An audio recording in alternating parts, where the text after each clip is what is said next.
Good afternoon and welcome to The Big Show. The Big Show is brought to you every day by FanDuel Casino. And of course, FanDuel is probably going to be very active this weekend when we talk about the Super Bowl. Obviously, the Super Bowl is basically going to be one of the biggest events for FanDuel, actually the biggest event for FanDuel and all others like it. It is the biggest betting event that comes up. It's the biggest event in terms of worldwide reach. It's the biggest event when it comes to television. If you look at like the top 25 rated television shows in the history of TV, in the history of TV, I think if you look at the top 25 rated television shows, literally like 23 of them are Super Bowls. And I'm not exaggerating when I say that. In fact, I'll tell you right now, I think the MASH finale might be the one show that has actually done it in terms of, basically broken into the whole thing. It's just one of those things where, it's one of those things where people watch the Super Bowl. Even people that really don't watch football or don't like sports will tune into the Super Bowl just because it's an event, And I think that's, what you look at from that standpoint. All of the I'm trying to find this for you here, but I think it's literally like the top 30 events by ratings, like 25 of them. Here we go. Most watched television broadcasts. The list is this. Are you ready for this? 27 of the 30. 27 of the top 30, right, are Super Bowls. And so when you look at it from that standpoint, the 27 of 30 are Super Bowls. And if you look, right, 1, 2, 3, 4, 5, 6, 7, 8, 9, 10, 11. 11. Top 11 rated television shows of all time are all Super Bowls. 12th, like I said, I got it right. I was actually right for once, believe it or not. MASH, the finale, the last television show, the last MASH of all time. The farewell, goodbye, farewell, and amen show of MASH, number 12. Then you go 13, 14, 15, 16, 17, 18, 19, and 20 are all Super Bowls again. If you take away the Super Bowls, right, here's what you have. MASH, the finale. Are you ready? Gulf War coverage from 1991. That slips into the top 25. Think about that, right? That slips into the top 30, I'm sorry. And then this is pretty interesting. 2016. It slipped into the top 30. The first Hillary Clinton, Donald Trump presidential debate is one of the top 30 most watched programs of all time. But those three are it. The other 27 are all Super Bowls. If you really want to know, the Dallas, who did it, remember who shot, was it JR? That episode is just outside the top 30. Cheers finale is just outside the top 30, and Seinfeld's finale is just outside the top 30 as well. Actually, I think it's like about 41, 42. So at the end of the day, people watch the Super Bowl. They love the Super Bowl. And now, it's hilarious to me. We're on the verge of a Super Bowl. There are plenty of storylines to talk about that matter. And all I keep hearing about is this Bad Bunny idiot. Okay? Why are people talking about Bad Bunny? I said to somebody the other day, you know what? I don't get it. They, what is the controversy? Am I missing something? They pick these kind of musicians all the time. Okay? Like, I get a kick out of people who say, well, they do different genres. Really? They don't do different genres. I guess The Who played the Super Bowl. I can't even remember when that was. But before that, but since then, it's been all of these kind of acts. These kind of what I would call, poppy, R&B, the kind of acts that if you decide that you say, well, I didn't really like that show, then of course all the woke types tell you, oh, well, you're just a hater. Yeah, I'm a hater. I'm a hater of shitty music. That's really what I'm a hater of. But at the end of the day, they're turning this whole thing into something that's just so stupid. It makes my head hurt. I'm on social media trying to get conversation about the Super Bowl, and I got morons talking about Bad Bunny. You gotta be kidding me. Who gives a rat's ass? And the thing about it is, if you don't like it, Nickelodeon has their own Super Bowl show, right? Their own halftime show. Nickelodeon does one, I know. I think the Cartoon Network does one. I know that the MAGA people have a Kid Rock doing one. Turn the damn channel off. I don't understand why. Hey, listen, I know I'm supposed to be talking about the Steelers, but I got to get this off my chest. Listen to me, okay? This is the United States of America, and contrary to popular belief and contrary to what a lot of people seem to think, you don't have the right to never be offended. You don't. But you also don't have to sit and watch stuff you don't want to watch. It's America. Turn the channel, right? Hell, turn it to something else. Watch something else. If you really are, you have to have a halftime show again. I know Kid Rock is doing one on somewhere. I know Nickelodeon has one. I remember one of the best ones ever. I tell you, the best ones ever was when, remember Beavis and Butthead, when they did a halftime show, and I guess that would have been on MTV. I mean, my point is, there's 5 or 6 other halftime shows if this Bad Bunny really rubs you the wrong way like that. I don't like that. People, you probably don't know any of his music. Well, actually, I went on YouTube, and I only needed about 4 or 5 songs to realize, you know what? I understand why a lot of people don't like this, because this is garbage. It's bad music. It's not something I want to listen to, okay? So the bottom line is Bad Bunny could do his show in my backyard and I'd close the blinds. I mean, at the end of the day, I don't care. Why are we talking about this guy? Again, it's just really silly. Anyway, I had to laugh again when people were trying to tell me, well, people don't like him because he's Puerto Rican or something. Okay.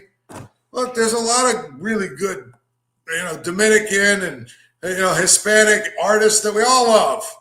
I mean, seriously, if we must find somebody how about have Carlos Santana go up there with his guitar and do some magic? See, I would listen to that, right? And he's Mexican. I mean, Puerto Ricans are, at least they're part of America, right? This guy's Mexican. I don't care where you're from.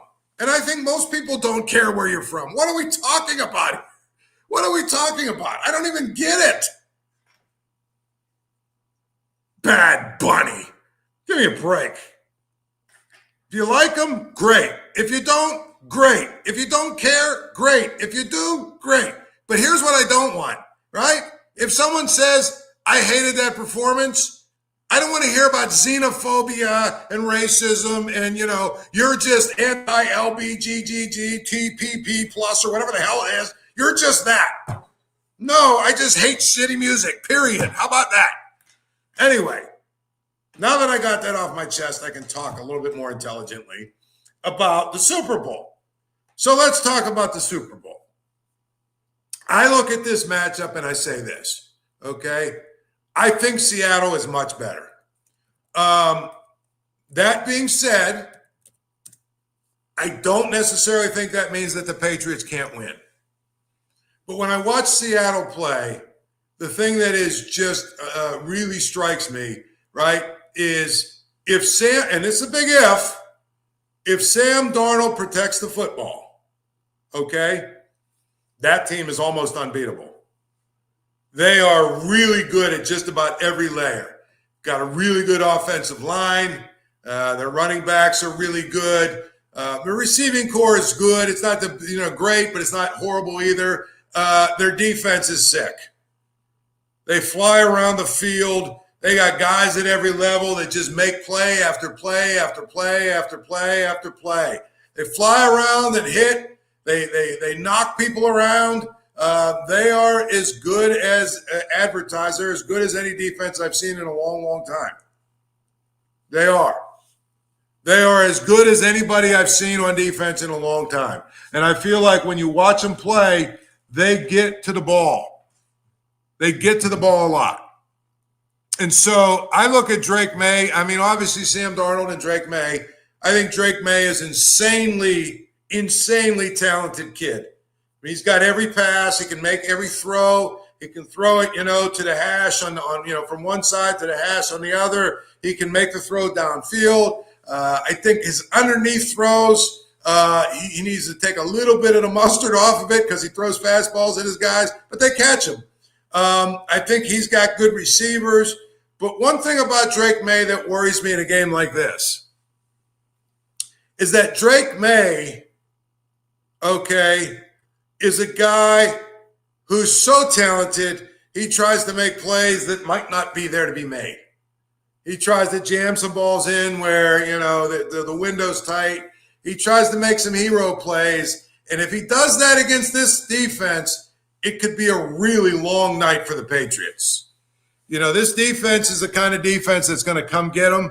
And if he makes mistakes, they're going to capitalize on it. I think him and Sam Darnold are similar in that, both can be mistake prone at some times, right? But I don't know.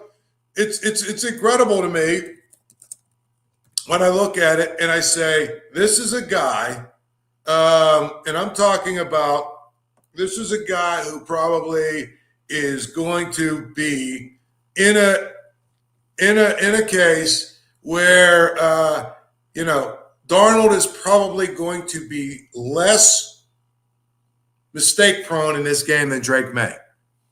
Now, Darnold puts it in the air and gets it picked off a couple of times. I'll tell you this, it can be a situation of where it goes the other way, for sure. That's really, really what it comes down to. It feels to me like I look at Sam Darnold and I say, he's been so good for so long. Is it fair? And this is actual true story. I mean, true feeling here. Is it fair to look at Sam Darnold and say, maybe he's going to make mistakes? I don't know if it's fair or not. I just don't.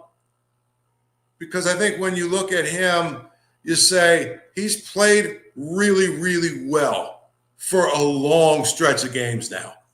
I mean, his sample size is not just, he played well and then he choked in the playoffs. No, he's been pretty good in the playoffs. He's been pretty good in the playoffs. I mean, they've scored 72 points in the playoffs, the Seattle. Forget about the defense. And then I think if you look at the reality is, what is his numbers for the season? In the playoffs, for instance, 4 touchdowns, no interceptions, right? In the regular season, he threw for 4,000 yards and 25 touchdowns, and he did have 14 interceptions, and that's concerning.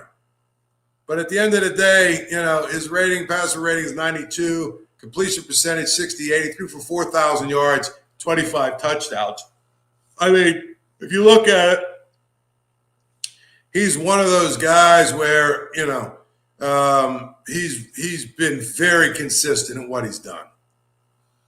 And he's got some really good receivers. I mean, Jackson Smith and Jigma is maybe, in many, many ways, he might be the best receiver in football right now.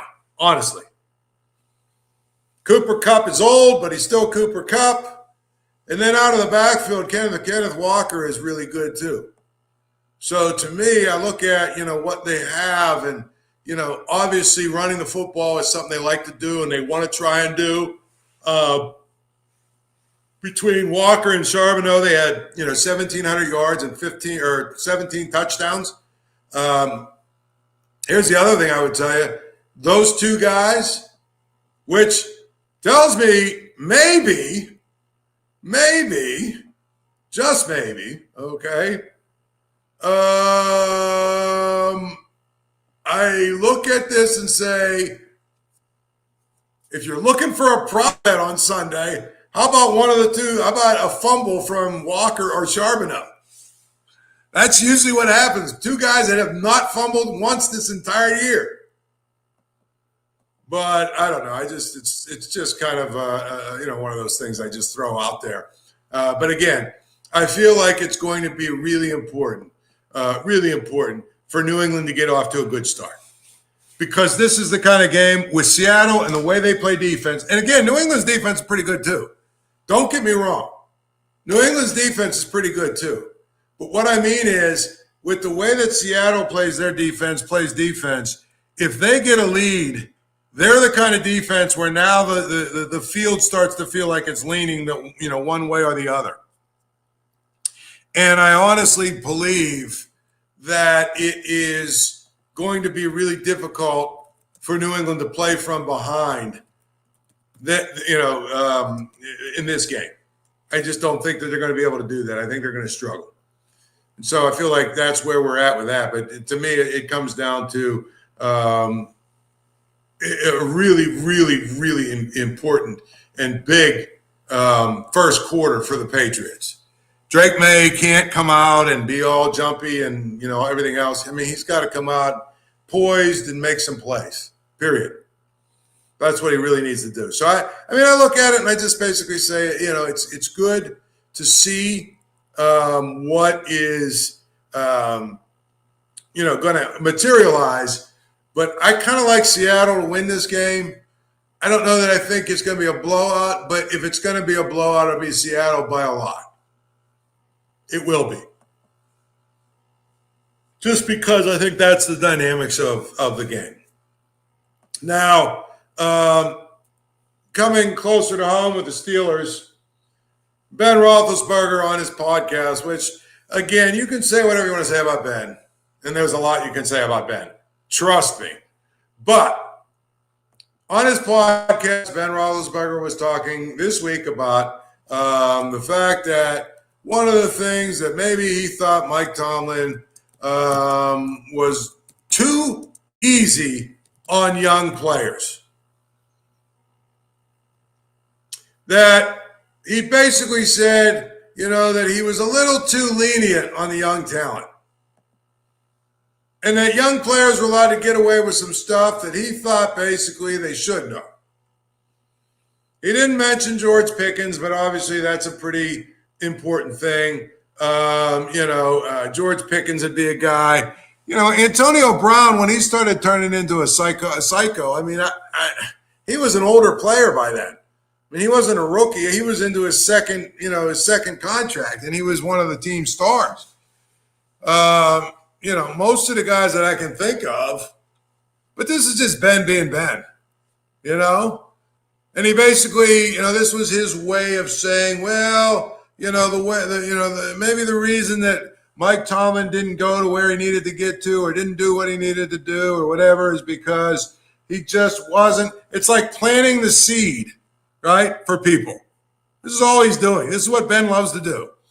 Planting the seed, because now all the people that, we're not Mike Tomlin fans, you see, even Ben says it. Even Ben admits it. He wasn't a disciplinarian. He wasn't a guy that, was a disciplinarian that, basically took care of business. No.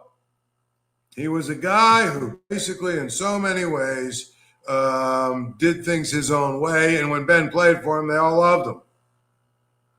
They just laugh. But Ben likes to say that. So Okay, let's talk about George Pickens.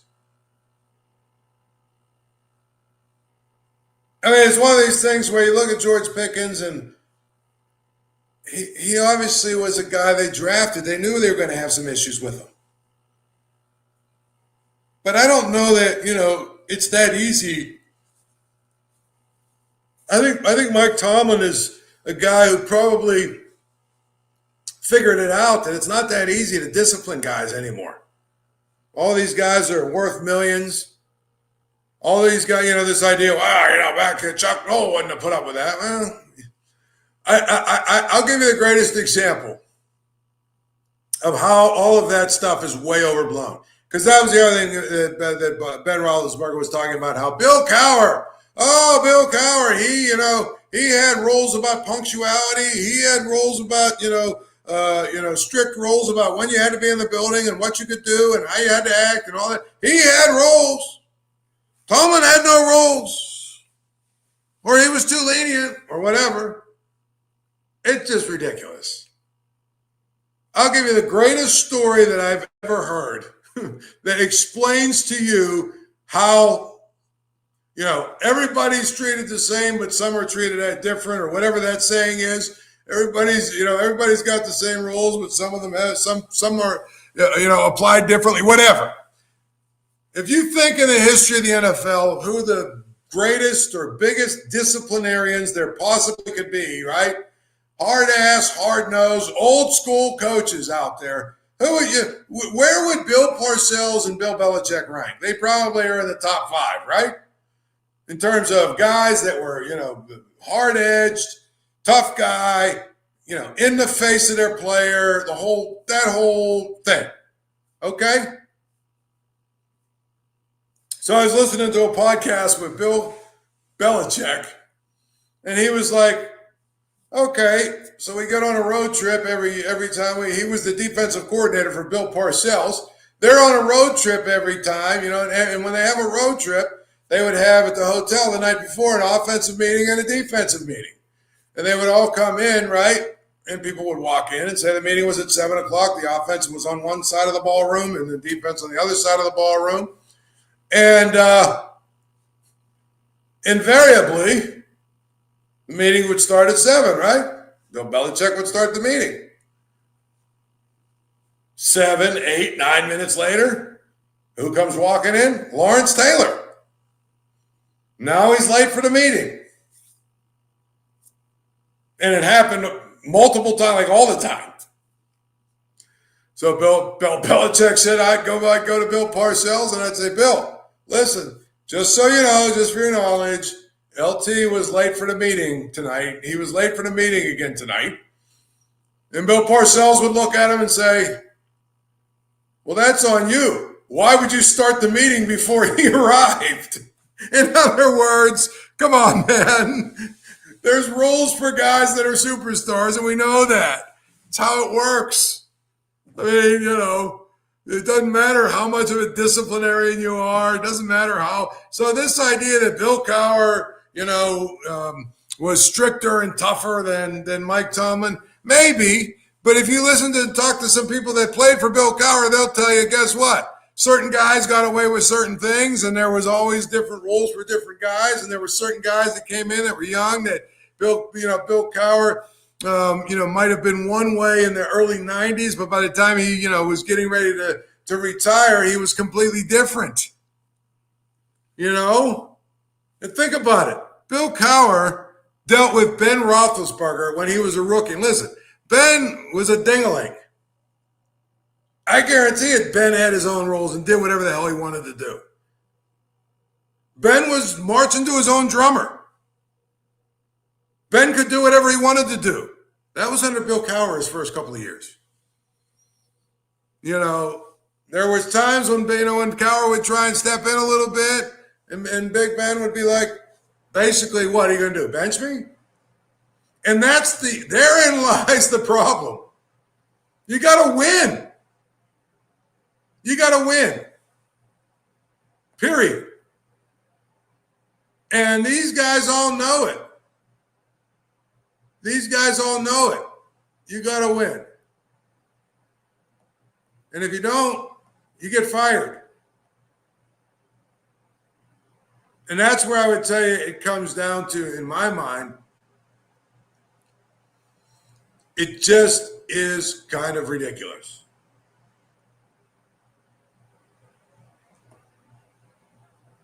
So I just think it's one of these things where you just have to look at it from the standpoint of, you have to look at it from the standpoint of, what is it, okay, that you can do as a head coach? What is it? What can you do as a head coach? Because at the end of the day, it's not easy. It's not like it used to be where you could discipline guys and, kick them out and all the other kind of stuff. You can't do that. It is just basically, one of those things where I feel like it's important now to take what Ben says with a grain of salt. And you look at, well, how does it apply to Mike McCarthy? Again, Mike McCarthy is going to have to do the same thing all these coaches do.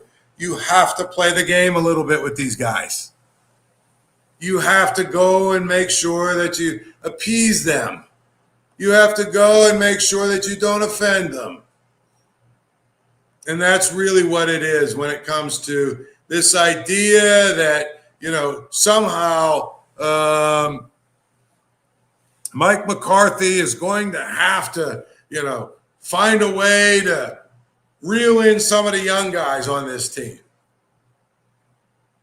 Not really. They've gotten rid of a lot of the dingalings. They really have.